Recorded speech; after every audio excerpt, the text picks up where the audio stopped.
Assalamualaikum warahmatullahi wabarakatuh. Waalaikumsalam warahmatullahi wabarakatuh.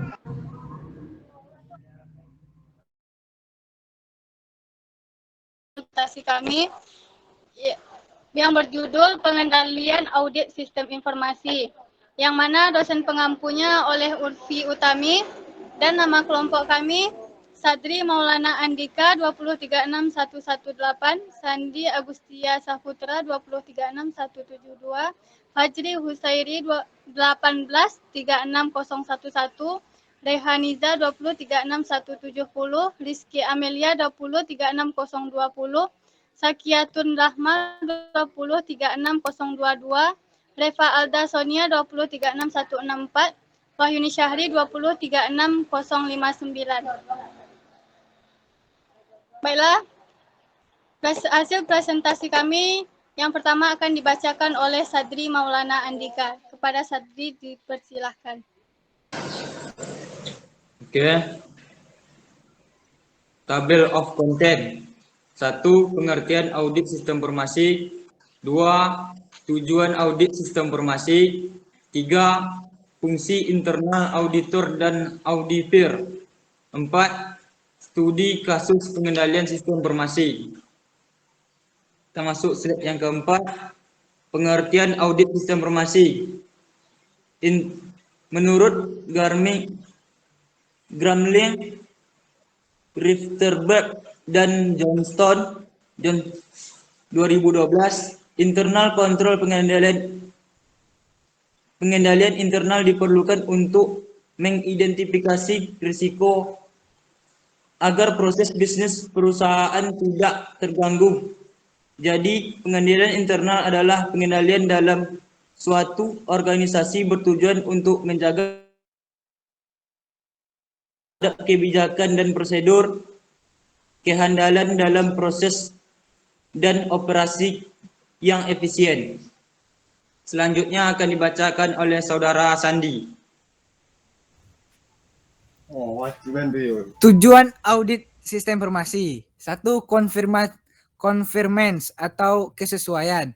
Pada kelompok tujuan ini, audit sistem informasi difokuskan untuk memperoleh kesimpulan atas aspek kesesuaian, yaitu confidentiality atau kerahasiaan, integrity atau integritas, availability atau ketersediaan, dan compliance atau kepatuhan.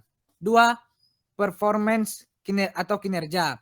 Pada kelompok tujuan ini, audit sistem informasi difokuskan untuk memperoleh kesimpulan atas aspek kinerja, yaitu efektivitas. Jadi dapat disimpulkan bahwa pengendalian internal adalah pengendalian dalam suatu hal organisasi bertujuan untuk menjaga aset perusahaan, pemenuhan terhadap kebijakan dan prosedur, kehandalan dalam proses dan operasi yang efisien. Tujuan pengendalian audit. 1. Menjaga kekayaan organisasi. 2. Mengecek ketelitian dan kehandalan data akuntansi. 3. Mendorong efisiensi. 4. Mendorong dipatuhinya kebijakan manajemen.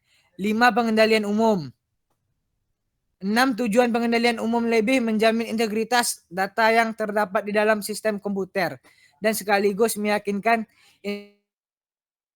atau aplikasi yang digunakan untuk melakukan pemrosesan data. Baiklah,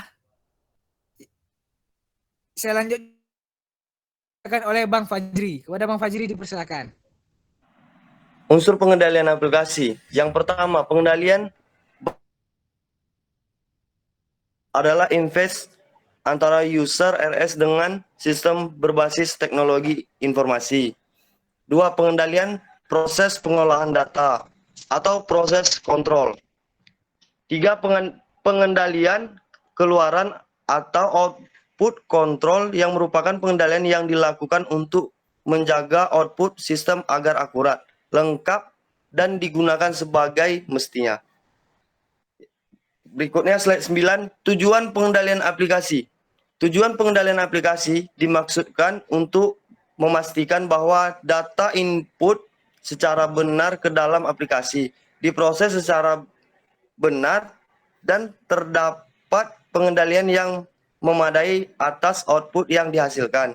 Dalam audit terhadap aplikasi, biasanya memeriksa atas pengendalian umum juga dilakukan mengingat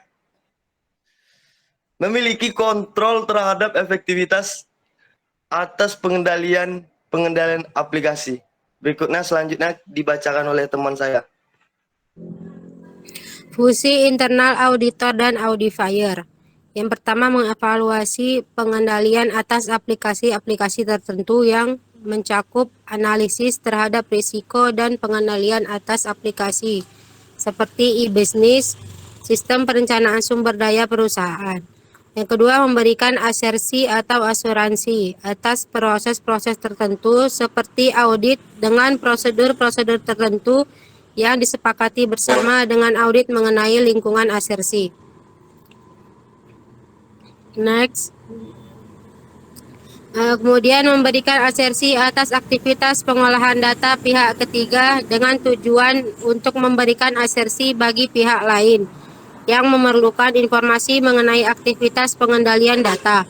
Yang keempat, menguji penetrasi, yaitu upaya untuk mengakses sumber daya informasi guna menemukan kelemahan-kelemahan yang ada dalam pengolahan data tersebut. Kemudian memberikan dukungan atas pekerjaan audit keuangan yang mencakup evaluasi atas risiko dan pengendalian TI yang dapat mempengaruhi kehandalan sistem pelaporan keuangan. Selanjutnya akan dibacakan oleh Rizky Amalia.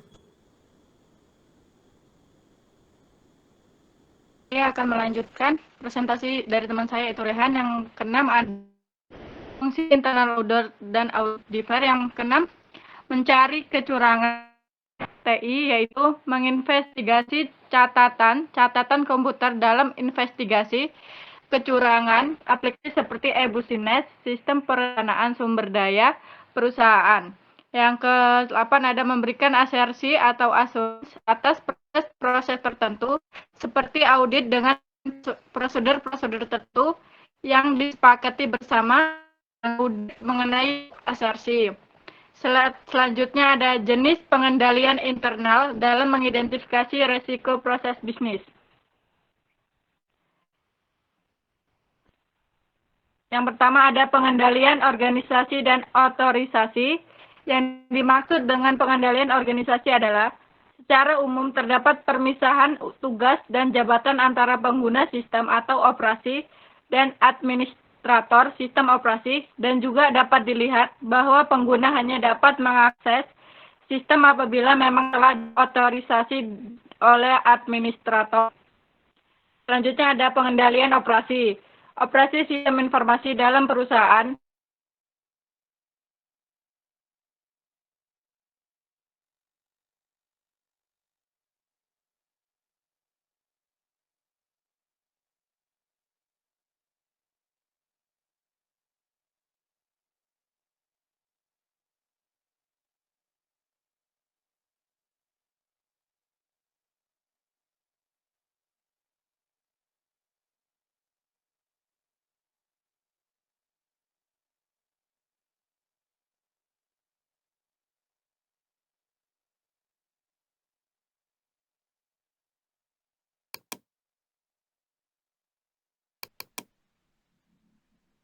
Udah lanjut. Selanjutnya ada pengendalian operasi. Operasi sistem informasi dalam perusahaan juga perlu pengendalian untuk memastikan sistem informasi tersebut dapat beroperasi dengan baik selayaknya, sesuai yang diharapkan. Itulah tadi slide yang saya bacakan. Selanjutnya akan dibacakan oleh Sakiyatun Rahma. Kepadanya dipersilahkan.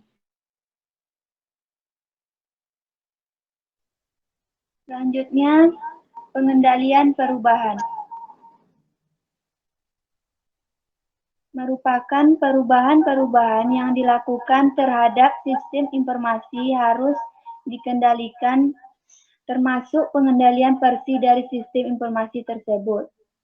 Catatan perubahan versi, serta manajemen perubahan atas diimplementasikannya sebuah sistem informasi. Pengendalian Jadi kesimpulannya ialah audit sistem informasi adalah proses pengumpulan dan penilaian bukti-bukti untuk menentukan apakah sistem komputer dapat mengamankan aset, memelihara integritas data, dan dapat mendorong mencapai tujuan organisasi secara efektif dan menggunakan sumber daya secara efisien. Adapun auditing adalah sebuah proses sistematis untuk secara objektif dapat mendapatkan dan mengevaluasi bukti mengenai pernyataan perihal tindakan dan transaksi bernilai ekonomi untuk memastikan tingkat kesesuaian antara pernyataan tersebut dengan kriteria yang telah ditetapkan, serta mengkomunikasikan hasilnya pada para pemakai yang berkepentingan. Demikian penjelasan dari saya.